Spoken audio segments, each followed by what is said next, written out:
Pernah merasa bahwa sekolah tidak benar-benar mempersiapkan kita untuk dunia nyata?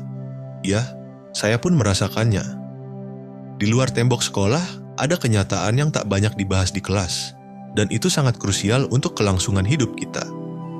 Di video ini, saya ingin berbagi 5 keterampilan hidup penting yang sangat Anda butuhkan, tapi sayangnya nyaris tidak diajarkan di sekolah manapun. Bukan sekadar teori, tapi skill yang benar-benar menentukan apakah kita bisa bertahan dan berkembang di dunia nyata. Kesalahan adalah guru terbaik. Di sekolah, kita sering diberi hukuman atau nilai buruk jika melakukan kesalahan.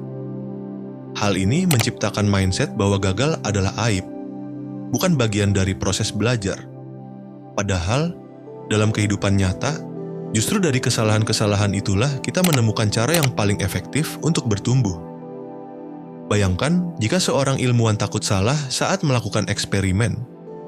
Tidak akan pernah ada penemuan besar seperti lampu, pesawat, atau bahkan internet.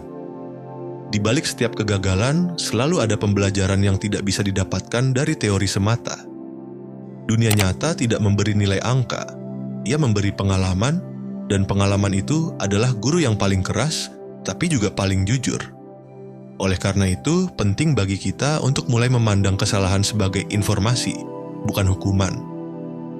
Gagal dalam bisnis, dalam hubungan, dalam keputusan hidup, itu semua bisa menjadi bekal berharga jika kita terbiasa mengevaluasi dan tidak menghindarinya. Inilah keterampilan yang nyaris tidak diajarkan di sekolah. Bagaimana bersahabat dengan kegagalan, mencari kesempatan bukan hanya bekerja. Di bangku sekolah, kita diajari cara menjadi pegawai yang baik. Datang tepat waktu, mengikuti perintah, dan menyelesaikan tugas. Tapi kita tidak diajari cara membaca peluang, memasarkan diri, atau menciptakan karier yang selaras dengan potensi kita. Padahal, inilah keterampilan yang justru dibutuhkan untuk bertahan dan berkembang di era sekarang. Banyak orang pintar secara akademis, tapi gagal menembus dunia kerja karena tidak tahu cara menjual kelebihan mereka. Tidak tahu harus mulai dari mana mencari pekerjaan, tidak tahu bagaimana membuat CV yang benar, apalagi membangun koneksi profesional. Semua itu bukan karena mereka bodoh, tapi karena sistem pendidikan tidak pernah membekali mereka dengan hal-hal semacam ini.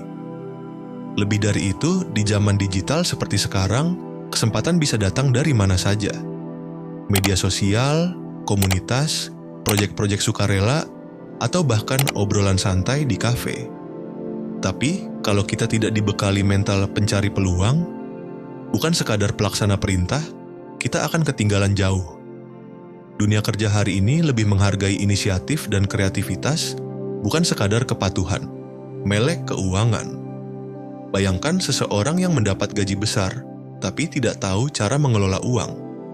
Tanpa literasi keuangan yang baik, seberapa besar pun penghasilan kita tetap bisa habis tanpa bekas. Ironisnya, di sekolah kita belajar menghitung logaritma, tapi tidak belajar cara menyusun anggaran pribadi. Melek keuangan bukan cuma soal kaya atau tidak, ini soal kontrol. Saat kita paham cara mengatur pemasukan dan pengeluaran, kita punya kendali atas hidup kita. Kita bisa menabung, berinvestasi, bahkan pensiun lebih cepat. Tapi ketika kita buta finansial, uang justru akan mengendalikan kita, membuat stres, menciptakan utang, dan menjerumuskan ke gaya hidup yang palsu. Yang lebih penting lagi, anak muda harus tahu bahwa investasi itu bukan hanya untuk orang tua. Mulai dari reksadana, saham, hingga aset digital, semua bisa dipelajari sejak dini. Tapi kita butuh akses ke pengetahuan ini, bukan sekadar diajari cara menghitung bunga majemuk tanpa konteks, kemampuan interaksi sosial. Kamu bisa jadi murid terbaik di kelas, tapi kalau tidak tahu cara menyampaikan ide dengan baik, kamu bisa kalah dari orang yang biasa saja tapi jago komunikasi. Sayangnya, sekolah lebih menilai nilai ujian daripada keterampilan berbicara, mendengarkan, dan membangun hubungan. Padahal, di dunia nyata, kemampuan berinteraksi jauh lebih penting daripada hafalan.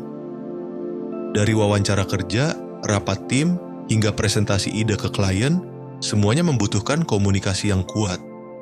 Dan ini bukan soal bakat alami, tapi keterampilan yang bisa dilatih. Bagaimana berbicara dengan percaya diri, bagaimana menyimak dengan empati, dan bagaimana membangun relasi yang sehat. Lebih dari itu, kemampuan sosial juga berperan besar dalam kesehatan mental kita. Punya support system, tahu cara menyelesaikan konflik, dan bisa bekerja sama dalam tim, semua itu membuat hidup kita jauh lebih ringan dan bermakna. Ini soft skill yang keras dampaknya kalau tidak kita kuasai, kecerdasan emosional. Sekolah sering kali mengukur kecerdasan lewat angka, nilai matematika, ranking kelas, atau skor ujian nasional. Tapi dunia nyata lebih sering menguji kita lewat tekanan, emosi, dan keputusan sulit yang tidak ada jawabannya di buku pelajaran. Disinilah kecerdasan emosional menjadi kunci. Orang yang punya EQ tinggi bisa mengenali emosinya, mengelola stres, dan tetap tenang di situasi yang kacau. Mereka tahu kapan harus bicara, kapan harus diam, dan bagaimana menghindari konflik yang tidak perlu. Mereka tidak gampang tersulut, karena mereka sadar respons yang cerdas lebih penting dari reaksi spontan. Tanpa kecerdasan emosional, seseorang bisa punya karir yang cemerlang, tapi hidup pribadinya berantakan. Atau sebaliknya, punya banyak teman tapi mudah hancur saat menghadapi tekanan. EQ adalah kemampuan untuk berdamai dengan diri sendiri dan tetap stabil dalam dinamika kehidupan yang tidak pasti. Itulah 5 life skills penting yang seharusnya dipelajari sejak dini. Sayangnya, sekolah tidak menganggap itu sebagai tugas mereka.